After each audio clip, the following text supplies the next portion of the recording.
সবচেয়ে বেশি তেল যেখান থেকে আসে সেখানে যদি আশঙ্কা অশনি মেঘ গাঢ় হয়, যুদ্ধের মেঘ গাঢ় হয়, নজর তো রাখতেই হবে, কারণ তার প্রত্যক্ষ প্রভাব পড়বে সব দেশেরই জ্বালানির ক্ষেত্রে। প্রথম ইসরায়েল অপারেশন রাইজিং লায়ন, এবং সেই অপারেশন রাইজিং লায়নে ইসরায়েল কি করলো না, ইরানের পরমাণু ঘাঁটিগুলো যেখানে ইউরেনিয়ামগুলো রাখা ছিল সেইগুলোকে গুড়িয়ে দিল, বেশ কিছু স্ট্র্যাটেজিক সামরিক ঘাঁটি উড়িয়ে দিল।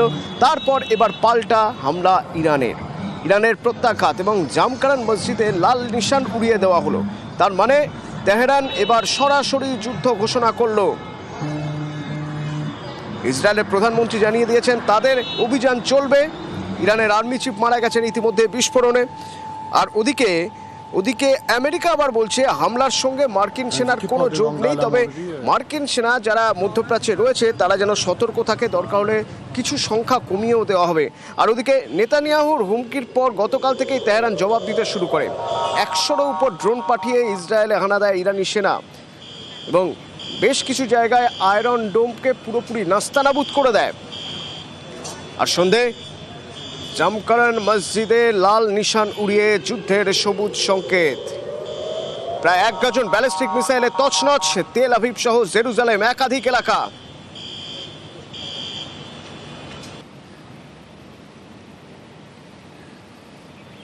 কিন্তু এরই মাঝে বেঞ্জামিন নেতানিয়াহু তিনিও তার জায়গায় অনড়। তার বক্তব্য, এই অপারেশন রাইজিং লায়ন চলবে, এখন সবে শুরু হয়েছে, তারা অভিযান চালিয়ে যাবেন।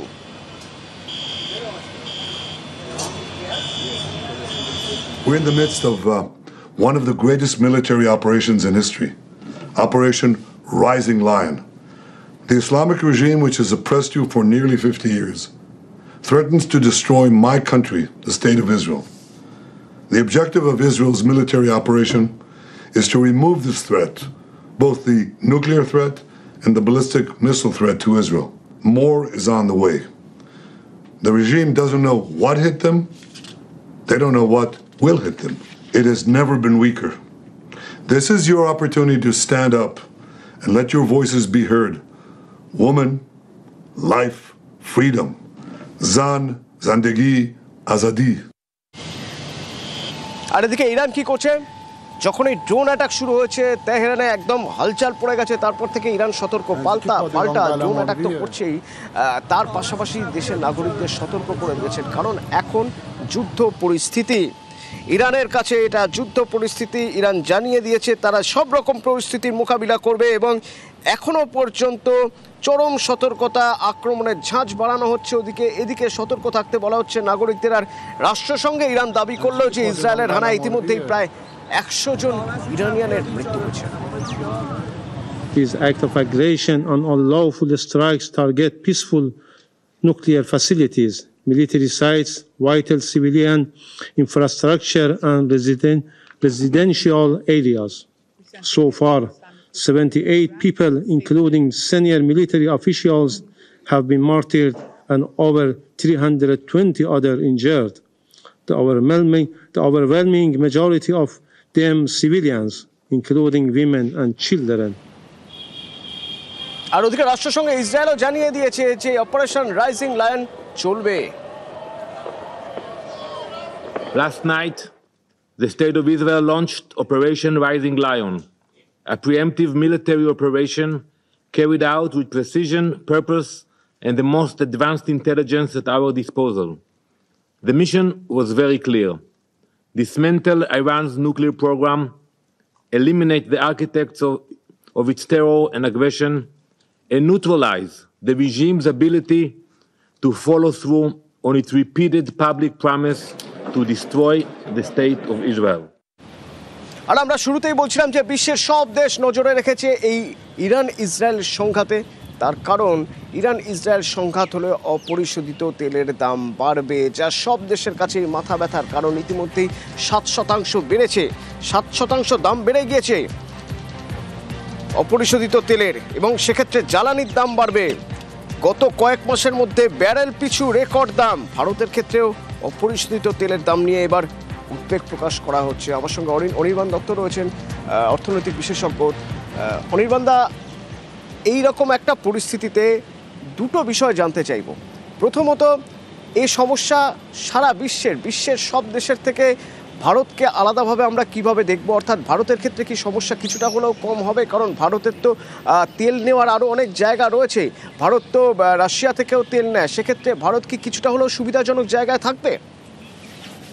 দেখো অতুলদা, সেটা হচ্ছে আমাদের এই মুহূর্তে যা অবস্থা, সেটা হচ্ছে বিশ্ব অর্থনীতি তার যদি কোনো সেখানে যদি কোনো ডামাডোল দেখা যায়, তার ডামাডোলের আজ ভারতবর্ষের অর্থনীতি আসবে, এটা নিয়ে অস্বীকার করার কোনো জায়গা নেই। ভারতবর্ষ এমন একটা দেশ যেখানে 85% উপর আমরা তেল আমদানি করি, এবং তেল আমদানি করার জন্য আপনি যতই বলুন যে আমরা রাশিয়া থেকে সস্তায় তেল কিনছি, আদতে যদি আপনি দেখেন, আপনি ইরানের যে তেলের ভান্ডার সেটাকে আপনি অস্বীকার করতে পারবেন না। মধ্যপ্রাচ্য আজকে সারা বিশ্বকে তেল দেয়, এবং ভারতবর্ষ যে বিপুল পরিমাণ তেলটাকে আমদানি করে, তার মধ্যে মধ্যপ্রাচ্যের তেলের একটা বিরাট অংশ আছে, এবং মধ্যপ্রাচ্যের এই তেলটাকে নিয়ে কিন্তু সারা বিশ্বের অর্থনীতি পরিবর্তিত হয়। এবং আজকের দিনে আপনি যদি দেখেন, বিশ্ববাজারে ব্রেন্ট ক্রুড অয়েলের দাম এখন প্রায় আবার $76 পার ব্যারেলের কাছে পৌঁছে গেছে, এবং এটা আগামী কয়েকদিন এই অশান্তি চলবে, এবং এই অশান্তিটা চললে আপনি দেখবেন এই ব্যারেলের মানে আমরা দেখবো যে হয়তো প্রায় $120 কাছাকাছি হয়ে যাবে আর আগামী 15-20 দিনের মধ্যে। সেই জায়গা থেকে অনির্বাণদা তাহলে আরেকটা মারাত্মক অশনি সংকেত দেখতে পাচ্ছি আমরা, তা হলো যে সরাসরি প্রত্যক্ষভাবে কনজিউমারের উপর তো প্রভাব পড়বে, কারণ তেলের দাম, অপরিশোধিত তেলের দাম বাড়লে তারপরে সমানুপাতিক হারে সবকিছুর দামই তো বাড়তে থাকবে।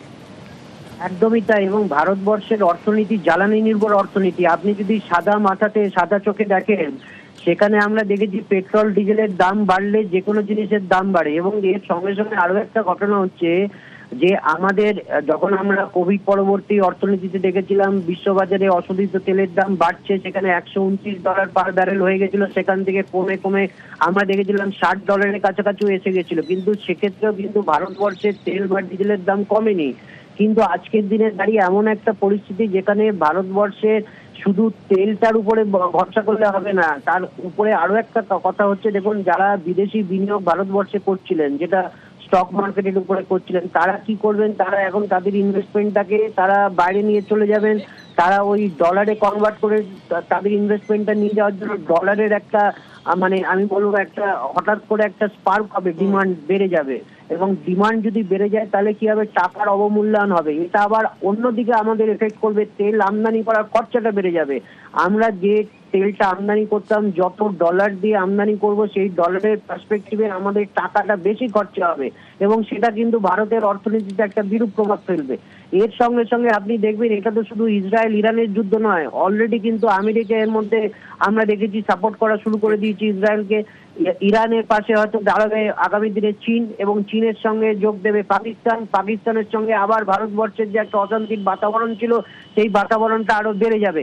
এই পুরো ব্যাপারটা কিন্তু আমাদের একটা সচেষ্ট মানে নজর রাখতে হবে, এবং এটা যদি আমাদের এরকম মানসিকতা হয় যে এটা মধ্যপ্রাচ্যের ব্যাপার, তার থেকে আমরা তেল নিই না, আমরা রাশিয়ার থেকে তেল নিই, এটা এত সরলীকরণ করার কোনো কারণই নেই। এটা কিন্তু একটা জটিল থেকে জটিলতর ঘটনা ঘটতে চলেছে, এবং সারা বিশ্বের নজর থাকবে এই যুদ্ধের উপর, এবং সেখানে ভারতবর্ষের বিদেশ মন্ত্রক, ভারতবর্ষের বিভিন্ন সংস্থা, তারা যাতে মানে আমি বলবো একটা সচেষ্ট পরিকল্পনা নেয়, যাতে আগামী দিনে এটার প্রভাব যতটা কম সম্ভব সাধারণ ভারতবাসী ঝড় যেটা আসছে, সেই ঝড়ের ঝাপটা যাতে কম লাগে, তার জন্য একটা পদক্ষেপ খুব তাড়াতাড়ি জরুরি। ধন্যবাদ অনির্বাণদা।